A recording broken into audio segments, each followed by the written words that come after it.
गोस्वामी तुलसीदास जी महाराज के संदेश का चिंतन कल हम कर रहे थे, जिसमें उन्होंने कहा, जाने बिना न होए प्रतीति,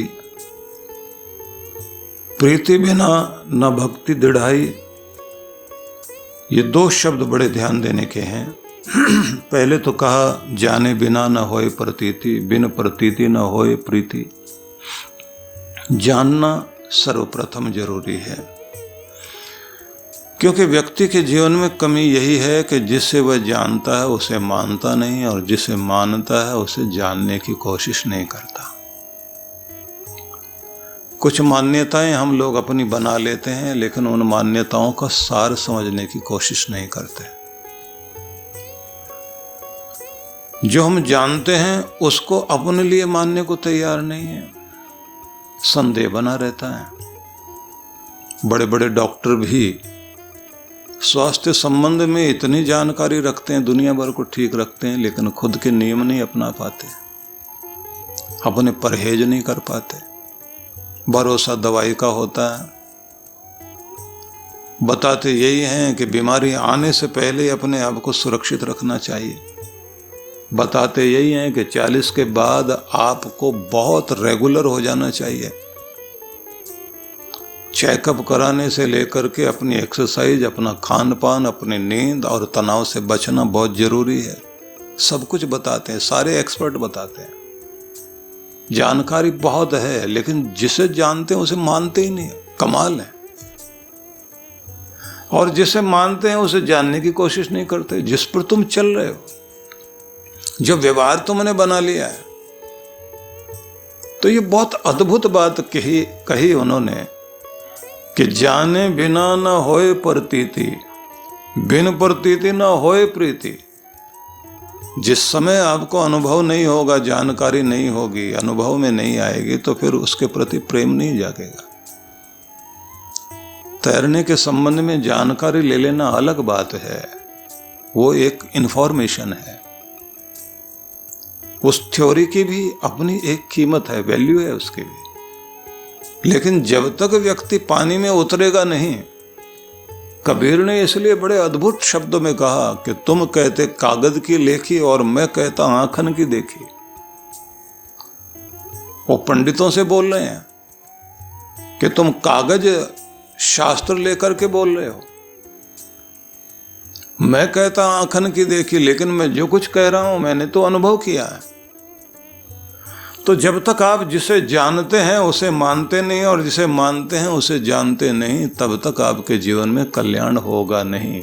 ज्यादातर लोगों के पास इंफॉर्मेशन बहुत है, और ये युग तो ऐसा है, आपके पास इंफॉर्मेशन हो ना हो तो आप एक बटन दबाइए, सब कुछ जानकारी आपके सामने आती है। आपके मोबाइल फोन में बहुत सारी जानकारी है, लेकिन उस जानकारी को जानना एक बात है, मानना एक बात है। बड़ा अद्भुत सूत्र है ये। और ग्रंथों में ये लिखा है कि किसी गधे के ऊपर लदा हुआ सोना या लदी हुई मिट्टी, उसे इससे कोई फर्क नहीं पड़ता कि क्या है। स्थाणुरयम भारहार, बड़े सुंदर शब्दों में कहा। स्थाणु पर, ठूंठ पर भार लदा हुआ है। वो मूर्ख ही है जो भार लेकर जा रहा है, लेकिन उसे पता ही नहीं है क्या। और चिंतक लोग एक अलग ढंग से कहते हैं कि जिंदगी भर जिल्द साज, किताबों पर जिल्द लगाता रह गया, लेकिन खोलकर देख ही नहीं पाया कि ये अमृत भरा है इसमें। हम लोग यही देखते थे कि जिल्द साज के पास जाते थे किताबें अपनी कवर ठीक कराने के लिए। जरा इस पे कवर अच्छा सा चढ़ा देना, गत्ते का लगाना, ऊपर से भी एक कवर लगा देना, हो सके कपड़े का लगा देना। उस समय लोग भी होते थे ऐसे। बड़ी किताबें उनके पास लगी रखी रहती थी। हम उनसे कहते थे कि आप अभी अगर हमारा काम कर दें तो बहुत अच्छा। बोले टाइम लगेगा। मैंने कहा कोई पुस्तक दे दीजिए। बोले बहुत सारी पड़ी, उठा लो। और ढेर पड़ा उसके पास। मैंने कहा कोई काम की पुस्तक दीजिए। बोले हमको पता ही नहीं कौन सी काम की, आप जानो। अब हम उनकी पुस्तक जो रखी हुई है जिल्द चढ़ाने के लिए आई हैं, एक से एक कीमती किताब है। हमको लगता है कि खजाना मिल गया। हम पन्ने पलट रहे हैं, कागज पे नोट करते जा रहे हैं, ये पुस्तक इस लेखक की है, यहाँ के प्रकाशन की है, यहाँ मिलती है, इतनी कीमत की है। विद्यार्थी थे। हमने उनसे कहा कि भाई थोड़ी देर यहाँ बैठने का मौका दिया करो। बोले यहाँ क्या है? मैंने कहा ये किताब है। बोले ऐसा क्या है इनमें?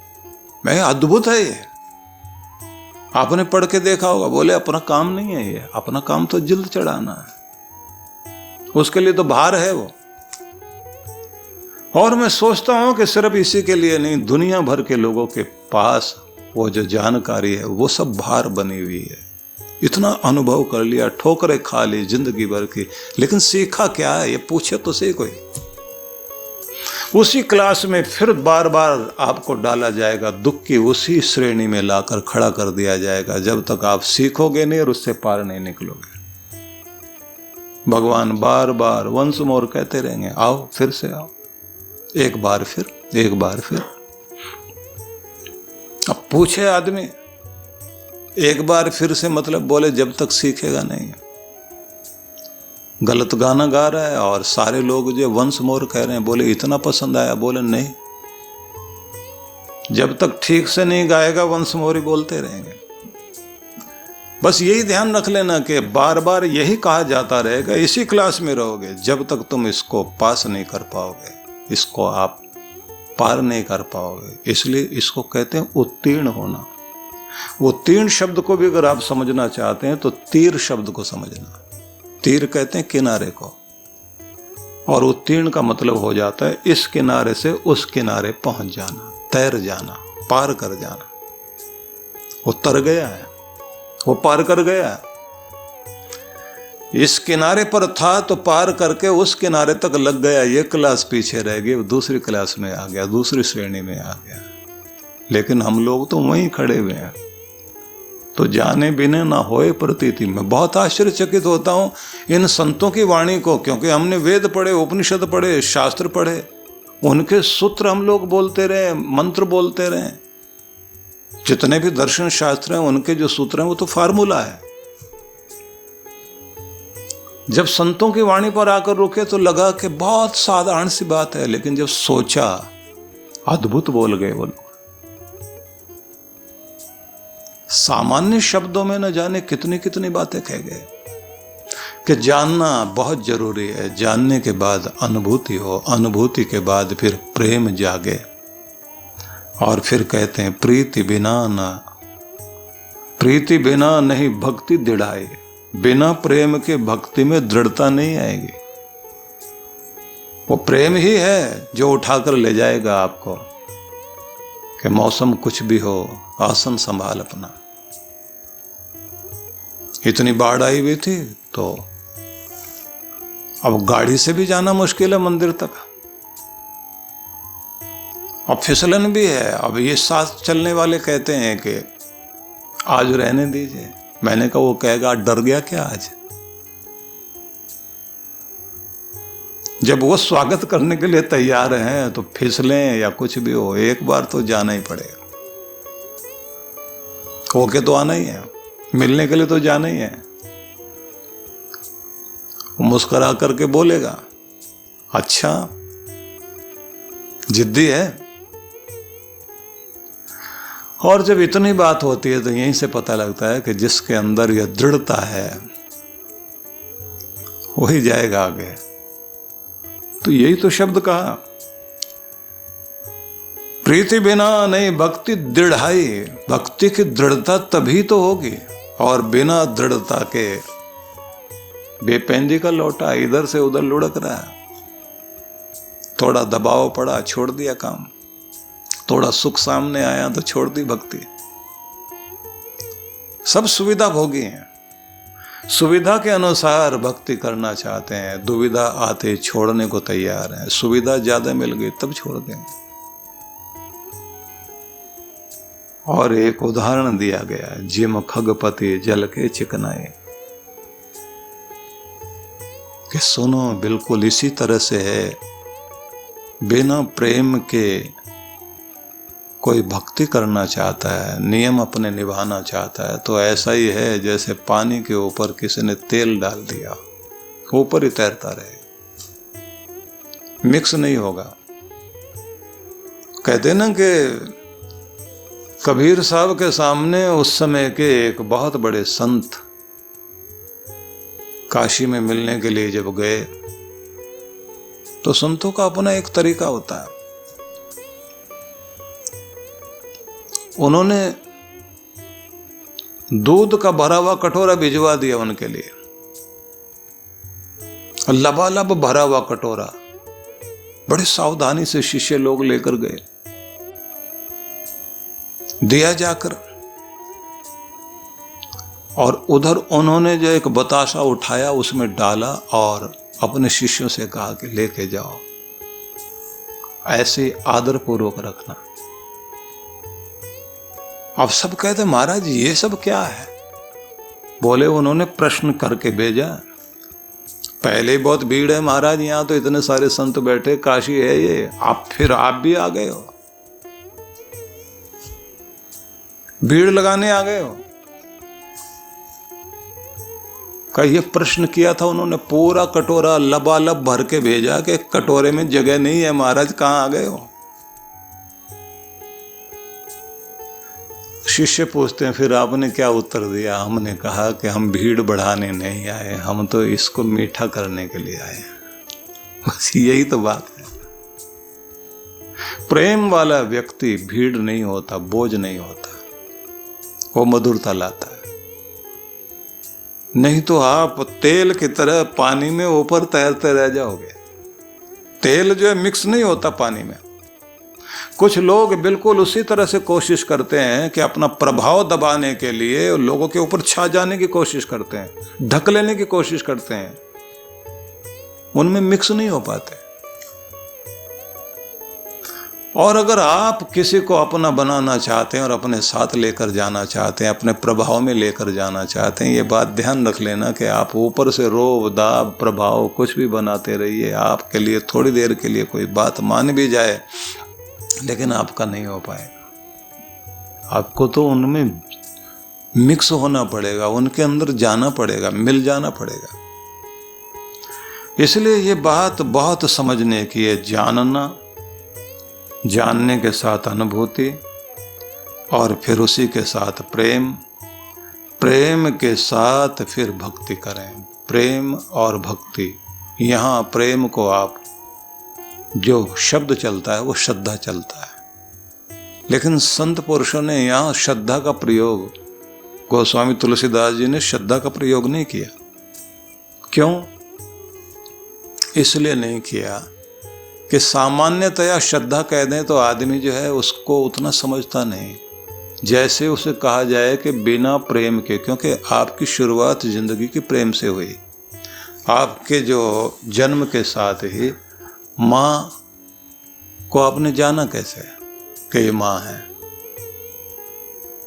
बच्चा तो न जानता न समझता, वो प्रेम से जान पाया।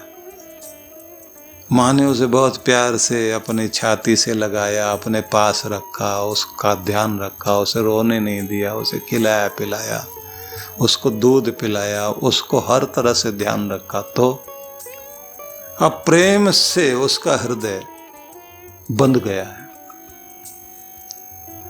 और वो प्रेम इतना, क्योंकि शब्द नहीं जानता बच्चा कि ये कौन है, यही तो अपनापन है। इस प्रेम ने अपनापन जगा दिया, इसी को सगापन कहते हैं। प्रेम से सगापन आता है, जो सगाई की जाती है ना, सगाई का मतलब यही होता है। जिस दिन टीका लगा दिया गया, तिलक लगा दिया गया, तिलक की रस्म हो गई, तो सगाई हो गई, सगापन आ गया, अपनापन आ गया। अब अपनापन आ गया तो उनके साथ रिश्ता जुड़ गया। अभी शादी नहीं हुई, उस शहर के समाचार जानने को उत्सुक रहता आदमी, उनका सुख दुख अपना मान बैठता। सगापन बहुत जरूरी है। तो प्रेम के बिना बात नहीं बनेगी, तो आपकी भक्ति में प्रेम चाहिए। तो अब मैं कुछ आपको सूत्र देता हूं और जल्दी जल्दी, क्योंकि ठीक है कि आज हम उसमें पूरा चिंतन नहीं कर पाएंगे, लेकिन सत्संग की धारा तो जारी है। आज ये समापन यहाँ हो रहा है, लेकिन अगला क्रम जब जिस शहर का आएगा, जैसे हम उस शहर का कार्यक्रम करेंगे तो आप लोग अपने किसी न किसी माध्यम से घर में आप सुन सकेंगे। तो पहली बात है कि व्यक्ति जिसे जानता उसे मानता नहीं, जिसे मानता उसे जानता नहीं। अनित्य और नित्य का ज्ञान होना बहुत जरूरी है। नश्वर चीज क्या है, नष्ट होने वाली चीज क्या है, खो जाने वाली, छूट जाने वाली, पीछे रह जाने वाली चीज क्या है, और साथ जाने वाली चीज क्या है। तुम जिसको जोड़ रहे हो वो चीज है जो यहां छूटेगी। कितना भी बड़ा संग्रह है आपका, कितनी भी बड़ी जोड़ तोड़ आपकी है, लेकिन छूटेगी पीछे। तो जो पीछे छूटने वाली चीज है, क्योंकि परदेसी जिस जगह आया है अपने देश में जाएगा, अपने देश में जाएगा, तो फिर यहां से वहां ले जाने का अधिकार किस किस चीज का है।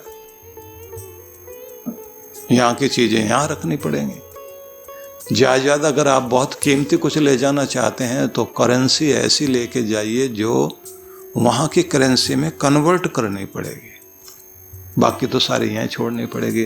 तो उसको हमारे शास्त्रों में कहा कि उसका नाम है पुण्य। यहाँ वाली जितनी भी चीज़ें हैं उनको कन्वर्ट कर लो पुण्य में। वो डॉलर या यूरो या पौंड या दिनार जैसे अलग अलग देशों में चलते हैं, तो उस लोक में क्या चलता है, वहाँ पुण्य की करेंसी चलती है। ये कन्वर्ट कर लेना। अगर साथ ले जाने का इतना ही चाव है तो, नहीं तो और संग्रह यहाँ रहेगा। तो ये बड़ी सुंदर सूत्र हैं कि सबसे पहले तो ये जान लीजिए कि नित्य क्या है, अनित्य क्या है, नश्वर क्या है, अनश्वर क्या है। जो तुम्हें मिलकर बिछड़ जाएगा वो क्या है, और जो तुम्हारे से मिलकर भी नहीं बिछड़ेगा वो क्या है। तुम्हारे साथ जाने वाली चीज़ क्या है और पीछे रह जाने वाली चीज़ें क्या हैं। उनका मोह मत कर लेना जो पीछे छूटने वाली हैं। और ये ध्यान रखना, मौत नहीं रुलाएगी, मोह रुलाएगा। मौत नहीं रुलाते, मोह रुलाता है जिसमें प्राण अटके हुए हैं। और मजे की बात यह है कि उपनिषदों ने एक बड़ा सुंदर उदाहरण दिया है कि किसी मरते हुए आदमी को अचानक सांस आ जाए और बच जाए, उससे जाकर के पूछो कि तुम्हें आखिर में क्या याद आया था। शरीर छूटने में दुख किस चीज का था। उपनिषदों में हमने ये पढ़ा तो हमको अपने बचपन की घटना याद आ गई। हम लोग अपने पास में बाग हमारा था, बगीचा, उसके साथ में आगे एक नदी थी। छोटे बच्चे थे, हम जाकर के स्नान करने के लिए चल पड़े। और पहले तो थोड़ा स्नान किया, उसके बाद में हम एक दूसरे का हाथ पकड़ के नदी पार करने लगे। हमको लगा ये जो कमर तक पानी है, ज्यादा कुछ और होगा तो थोड़ा सा और ऊपर तक आ जाएगा। एक दूसरे का हाथ पकड़ा हुआ, ये पता नहीं आगे एक कुंड है, उसमें पानी तो ऐसे ही लग रहा था कि इतना ही है। अब कुंड में जो है वो आगे वाला जो मेरा हाथ पकड़ के चल रहा था वो डूब गया, उसने खींच के मुझे भी ले लिया अंदर। और कमाल ये पानी उछाल देता है ऊपर की तरफ, तो उसको उछाल दिया तो वो तो पार हो गया। अब मैं रह गया नीचे और मैं डूब डूब कर रहा हूं। और याद क्या आ रहा है, मां। क्यों? कि वो बहुत रोएगी, उसको रोता हुआ नहीं देख सकूंगा। देह पड़ी है, वो रो रही बैठी। और उसके बाद पानी ने उछाल मारा और निकल आए बाहर। अब हम निकल आए तो उसके बाद में दूसरी साइड से वापस उसी किनारे पर भाग के पहुंचे और वहां बैठ के दोनों, कोई देख नहीं रहा हमको, धूप में बैठे हो, दोनों रो रहे हैं। क्यों भाई? बच गए। अब बच गए तो रो क्यों रहे हो? अगर डूब जाते तो क्या होता? अब माँ बाप कितने रोते हैं, उनको बेचारों को कितना दुख होता। अपना दुख नहीं लग रहा। जहां भी आपका मोह है, जिनसे आपका मोह है, जिनको आप आखिर में देखना चाहते हैं, मिल जाना चाहते हैं, जिंदगी का आखिरी लम्हा हो और कहा जाए बस 2 मिनट हैं, किससे मिलना चाहोगे? क्या लेना चाहोगे? राजा बनना चाहते हो? आदमी कहेगा नहीं, जो मेरे अपने हैं बस उनसे बात करा दो। एक बार कह तो दूं, विदाई की घड़ी है, जाने का मौका आ गया, कहा सुना माफ कर देना। कुछ भी दुख दिया हो, कुछ भी बोलेगा आदमी, उतना लम्हा बस अपने प्यार वालों से मैं कह दूं, आपके लिए कीमती क्या था, आपके लिए कीमती आपका प्यार है। ये बड़े सुंदर सूत्र हैं कि जिसको व्यक्ति जानता है उसे मानता नहीं, जिसे मानता है उसे जानता नहीं, और जो नित्य क्या है, अनित्य क्या है, छूटेगा क्या है, संयोग क्या रहेगा, वियोग क्या रहेगा, किसको तुम ले जा सकोगे, किसको छोड़ पाओगे, कौन सी करेंसी उस लोक में जाएगी, क्या यहाँ छूटने वाला है, कन्वर्ट कैसे कर सकते हो इस संपत्ति को, इन चीज़ों को, इन सब को कैसे कन्वर्ट कर सकते हो। कहते हैं पुण्य साथ जाएगा। पूछा करेगा क्या वो? रक्षा करने के लिए वही काम आएगा, ना हाथी काम आएगा, ना घोड़ा काम आएगा, ना कुली कोई आएगा। पाप की गठरी उठाने के लिए भी हमें ही उठानी पड़ेगी, उठ नहीं पाएगी तो भी घसीट के ले जानी पड़ेगी, हमारे सिर पे बोझ रहेगा। वहां कोई मदद करने वाला नहीं है। हाँ, एक दर्द की नदी से गुजरना पड़ेगा तो पुण्य आएगा, हाथ पकड़ेगा, कहेगा मैं आ गया हूं, वो साथी बनेगा तुम्हारा। उसी को कहा गया कि धर्म तुम्हारा साथी बन करके तुम्हारी रक्षा करेगा। और जब चारों तरफ से दुख की आंधियां चलेंगी तो उस समय कवच बन करके आपकी दुख की बारिश के बीच छतरी बनकर जो खड़ा होगा, उसी का नाम पुण्य है, वही तो धर्म है, वो जाएगा वहां तक। सूत्र बहुत प्यारे हैं। कौन हूं, कहां से आया हूं, किस लिए आया हूं, संसार क्या है, किस लिए है, परमात्मा से मेरा संबंध क्या है, मेरे आवागमन का कारण क्या है, मुझे किस वस्तु ने बांध रखा है, किस कारण से मेरा पतन होता, और इस दुखों से छुटकारा किस तरह से होने वाला है।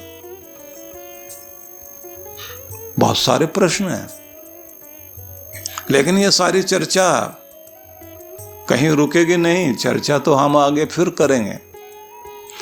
और बहुत बधाई के पात्र हैं हमारे ये मुरादाबाद मंडल के सभी लोग, जिन्होंने इतने प्रेम से, सारे वो यजमान लोग जिन्होंने इस कोरोना काल में इस बात का पूरा ध्यान रखा कि अभी जनता इकट्ठी हो नहीं सकती ग्राउंड में, तो आपके घर आंगन में नहीं, आपके ड्राइंग रूम में आपको बैठा के सत्संग सुनवाया इन लोगों ने,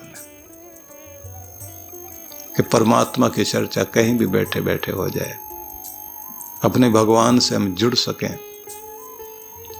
इसके लिए व्यवस्था की गई है। बाबा तुलसी कहते हैं, तुलसी राम सो ममता, और समता सब संसार, राग न रोष न दोष दुख, दास भय भव पार। तो व्याख्या होगी, समय तो आएगा सामने। हरि अनंत, हरि कथा अनंत। वो तो अनंत है, लेकिन उसकी कथा भी अनंत है। होमर ने एक कविता लिखी थी जिसका सार ये है कि अगर 1000 तार वाला मेरे हाथ, 1000 तार वाला साज मेरे हाथ में आ जाए, और 1000 सालों की जिंदगी तो मुझे दे, और 1000 प्रकार की शक्ति भी मेरे पास हो तेरे गुण गाने की, और मैं साज छेड़ूं, पूरी उम्र लगा दूं, मेरी उम्र खत्म हो जाएगी, साज टूट जाएगा, लेकिन तेरी महिमा के गीत कहीं खत्म होने वाले नहीं, क्योंकि तू तो अनंत है। इसलिए मैं ये कहना चाहता हूं कि ये चर्चाएं जारी रहेंगी, और श्रद्धा से सुनना भी चाहिए, मनन भी करना चाहिए। तो कुछ निवेदन ये भी करना चाहता हूं, हर दिन उठकर आज का स्वागत करना। बीता हुआ कल नहीं, आने वाला कल नहीं, जिंदगी आज में है, कल में नहीं। हर दिन उठकर आज का स्वागत करना, और कहना एक महान अवसर फिर जिंदगी का मिला। नया दिन है, नया जीवन है, नई आशा है, नई सुबह की किरणें हैं और इसका स्वागत करने के लिए मैं तत्पर हूं। दूसरी बात, आपने नएपन से अपने आप को भर लेना। जीवन नया हो रहा है, विचारों में नयापन आ रहा है, नए फूल खिल रहे हैं, नई हवाएं आई हैं, वही नदी फिर से नई होकर आई है, वही सूरज आज फिर नया होकर आया। पेड़ों के पुराने पीले पत्ते झड़ गए हैं, नई कोंपले दिखाई दे रही हैं। नई आशा के साथ आज का स्वागत करिए कि भगवान श्री कृष्ण के आदेश निर्देश भक्तों के नाम क्या हैं। धरती पुत्रों को भगवान का आदेश। हम सभी जानते हैं कि गीता पूरे विश्व में एक ऐसा महान ग्रंथ है जिसने जनजीवन को बहुत अधिक प्रभावित किया है। इसमें किसी वर्ग के संबंध में, किसी विशेष मत पंथ के संबंध में नहीं दर्शाया गया। ये जीवन की वह संजीवनी है जो हम सभी के जीवन को नई शक्ति देती है। जीवन की समस्याओं में हमारा जो कर्तव्य है उसका निर्देश मिलता है। रुलाती घड़ियों में सांत्वना गीता है। जब जब भी हम अपने जीवन की समस्याओं से भागते हैं तब समाधान की खोज गीता है। किसी भी कायर व्यक्ति के कायर मन के अंदर वीरता का उद्घोष करने का नाम गीता है। यह मानवता को उस उच्च शिखर पर पहुंचाती है जहां हम यह अनुभव करते हैं कि अगर विश्व मानव आज के समय में और आने वाले समय में जैसा होना चाहिए उसका संदेश हमें अगर कहीं से मिलता है तो गीता से मिलता है। गीता चाहे वानप्रस्थ संन्यस्त लोग हैं या गृहस्थ लोग हैं या विद्यार्थी काल जिनके जीवन का चल रहा है, उस आयु के युवा वर्ग है, सबके लिए गीता है। 5000 वर्ष पहले गीता कही गई तो ये तब के लिए थी ऐसा नहीं है, ये अब के लिए भी है, आगे के लिए भी है और सब के लिए है। मैं ऐसा मानता हूं कि जैसे उच्च शिखरों से युक्त हिमालय इस पूरे संसार में एक है और पवित्रता से भरी हुई गंगा भी संसार में एक है, ऐसे ही ज्ञान की गंगोत्री गीता भी इस पूरे संसार में एक ही है। इसके महान संदेशों को हम आत्मसात करें तो इसमें से हमने उन पुष्पों का संचय किया है कि सीधे सीधे अर्जुन को माध्यम बनाकर श्री कृष्ण ने जो आदेश दिए हैं वह मानवता के नाम संदेश हैं। उसमें बहाना भले ही अर्जुन का रहा हो, क्योंकि कोई गुरु जब अपने उच्च शिखरों से अपनी ज्ञान की गंगोत्री को उतारता है तो कोई न कोई उसके लिए भगीरथ, कोई ऐसा व्यक्ति चाहिए जो जिज्ञासा प्रकट करे और गुरु अपने ज्ञान की धारा को दे। तो इस कथानक में जहां हम ये देखते हैं कि इतिहास की वह महान घटना, जिस घटना में दो सेनाएं कुरुक्षेत्र की युद्ध भूमि में, वह कुरुवंश की भूमि जिस भूमि में प्रतापी राजाओं ने बड़े बड़े यज्ञ करके उस भूमि को उर्वरा बनाया, और बड़े बड़े यज्ञ जहां पर होवे, उस भूमि में लड़ने के लिए 2 सेनाएं इकट्ठी हो गई, और वो भी एक ही परिवार की। और लक्ष्य बीच में रह गया, एक धर्म के पक्ष में है और एक मनमानी के पक्ष में है। अब इस सब प्रसंग को कहने की आवश्यकता नहीं, लेकिन जीवन में जब भी कभी ऐसी आवश्यकता पड़ती है कि जब हमारा कर्तव्य सामने होता है, तो बहुत बार हम अपनी भावुकता में आ जाते हैं, और उस भावुकता का परिणाम यह होता है कि व्यक्ति वैराग्य जैसी बातें करने लग जाता है। मुझे क्या लेना देना, मैं तो ऐसे भी गुजारा कर लूंगा, अगर इन लोगों को यही सब छीनना है छीन लें, मुझे ऐसा कर दें, मुझे वैसा कर दें। बहुत सारी बातें, अच्छे भले लोग अपने फर्ज से दूर हो जाते हैं, कर्तव्य छोड़ बैठते हैं, जिंदगी जीना भी भूल जाते हैं।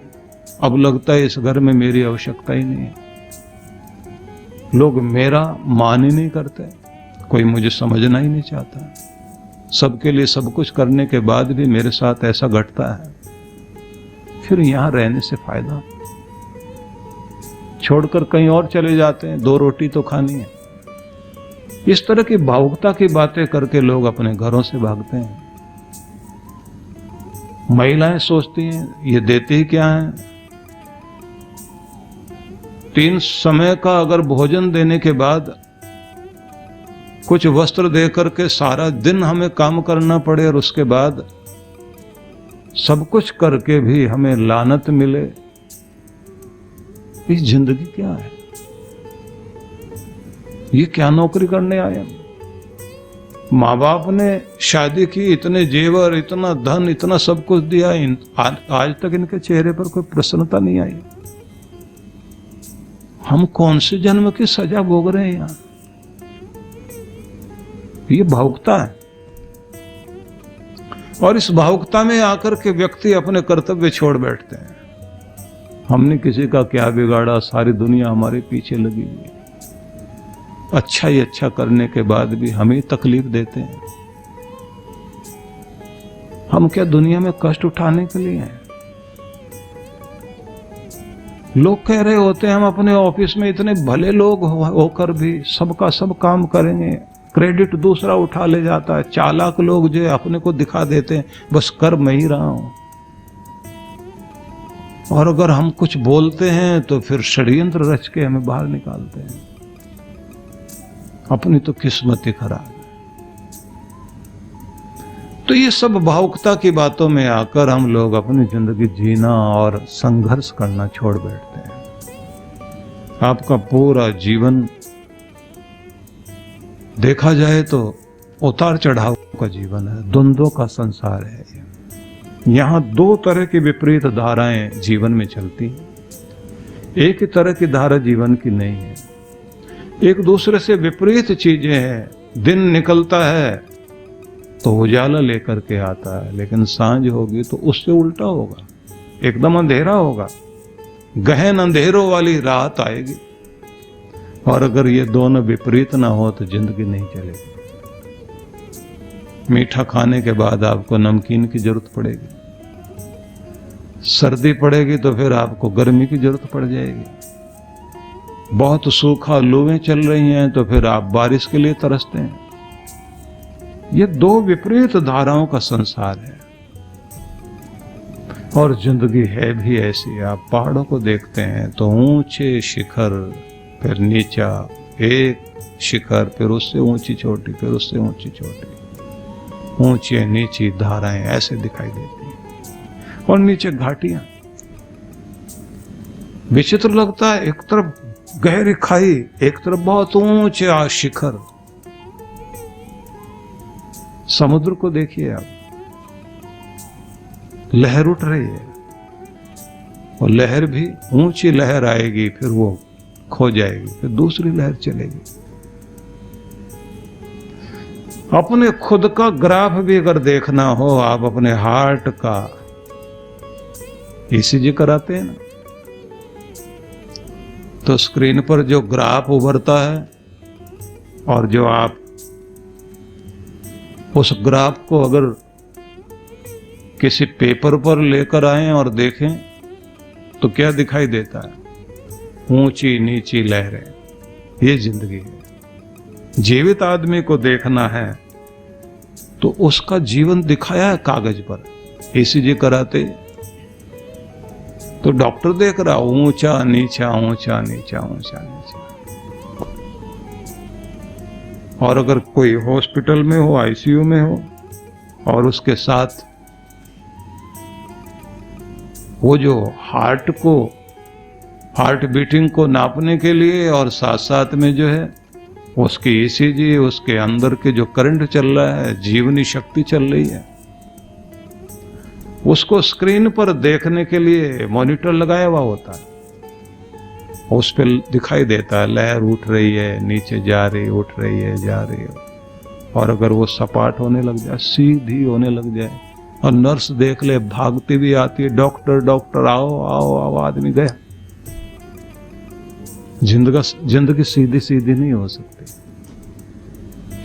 इसलिए पहला ही आदेश आप दूसरे अध्याय में 3 श्लोक में आप देखिए, क्लैव्यम मा स्म गम पार्थ नई एतत्त्वयि उपपद्यते क्षुद्रम हृदय दौर्बल्यम त्यक्त्वा उत्तिष्ठ परंतपा। भगवान श्री कृष्ण कह रहे हैं, हे पार्थ, क्लैव्यम मा स्म गम, तुम कायरता को, नपुंसकता को मत प्राप्त हो। नहीं एतत्त्वयि उपपद्यते, ये तुम्हारे लिए शोभनीय नहीं है अर्जुन।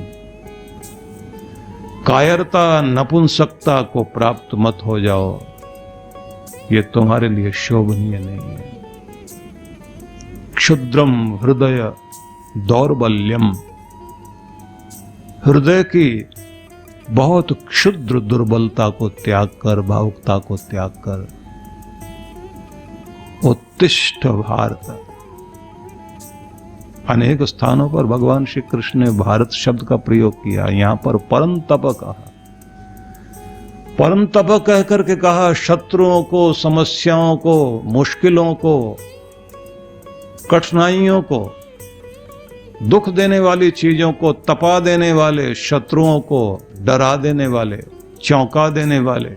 हे अर्जुन, याद करो कि कितनी कितनी बार तुमने जीवन के ऐसे संघर्षों के बीच तुम्हें ललकारने वाले शत्रुओं को भी तुमने तपाया है, और आज हृदय की दुर्बलता लेकर खड़े हो गए, तो ये शोभनीय नहीं है। अब इसे आप देखिए कि अर्जुन को कहा है युद्ध की भूमि में, लेकिन हम सब के लिए कहा गया है। हम कौन से युद्ध में हैं? प्रत्येक व्यक्ति को अपनी जीवनी शक्ति को प्रबल करना पड़ेगा, क्योंकि हमारे अंदर की जीवनी शक्ति जब कमजोर होती है तो चारों तरफ से रोग हमला कर रहे होते हैं, बीमारियां आ रही होती हैं। हर दिन आलस्य आकर के आपके ऊपर हमला करता है। वो हमला आपको दिखाई नहीं देता, उसकी ताकत तब दिखाई देती है जब आप बिस्तर में लेटे लेटे और कहते हैं अलार्म तो बज गया, लेकिन थोड़ी देर और सो लेते हैं।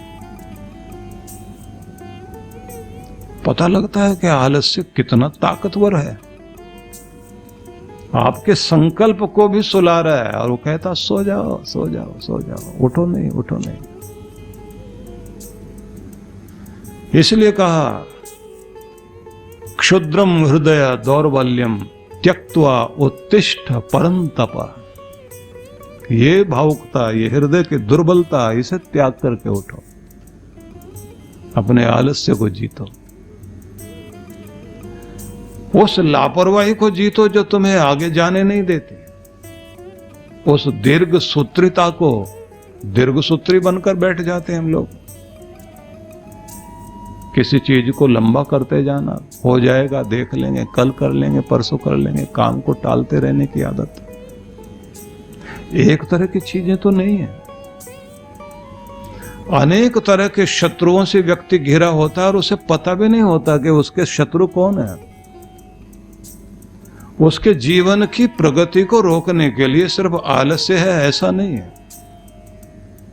दीर्घसूत्री होना, लापरवाह होना, टालमटोल करना, बहानेबाजी करते रहना और फिर कुछ नहीं हो पाए तो किस्मत को दोष देते रहना, और यहां पर भी कुछ नहीं हो पाए तो रिश्तेदारों को, घर वालों को, पड़ोसियों को, मौसम को, अपने शरीर को, सबको दोष दो।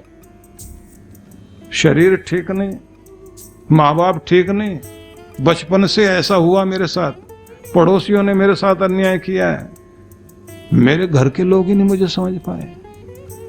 अब कितना ढकोगे अपने आप को। हृदय की दुर्बलता को त्याग करके उठ खड़े हो, भगवान का आदेश है सबके लिए। ये भावुकता छोड़ो, ये बहाने बनाने की बातें छोड़ो। वो मजाक करते हैं बच्चे लोग कि हाथी और चूहा दोनों ही साथ चल रहे हैं, तो हाथी पूछता है कि तुम ठीक ठाक हो, सेहत ठीक है? वो कहता हाँ ठीक हूं। चूहा बोलता बिल्कुल ठीक हूं। फिर चूहा पूछता है तुम तो बहुत मोटे ताजे दिखाई दे रहे हो, उम्र कितनी है? बोले 6 महीने। अब हाथी भी पूछता और तुम्हारी उम्र? बोले है तो हमारी भी 6 महीने की उम्र, लेकिन आजकल बीमार रहते हैं। उसको लगता है कि मैं इसका मुकाबला कर लूंगा। ढकने की बात हर आदमी अपने साथ करने की कोशिश करता है, लेकिन ये बात ध्यान रख लीजिए, चूहा हाथी नहीं हो सकता और हाथी चूहा नहीं हो सकता। लेकिन इतनी बात जरूर है कि हाथी के अंदर चूहे जैसा दिल हो सकता है और किसी किसी चूहे के अंदर हाथी जैसा दिल भी हो सकता है, क्योंकि शरीर बाहर वाला जो कुछ आपका हार्डवेयर दिखाई दे रहा है उससे ज्यादा महत्वपूर्ण है अंदर का सॉफ्टवेयर बढ़िया होना चाहिए।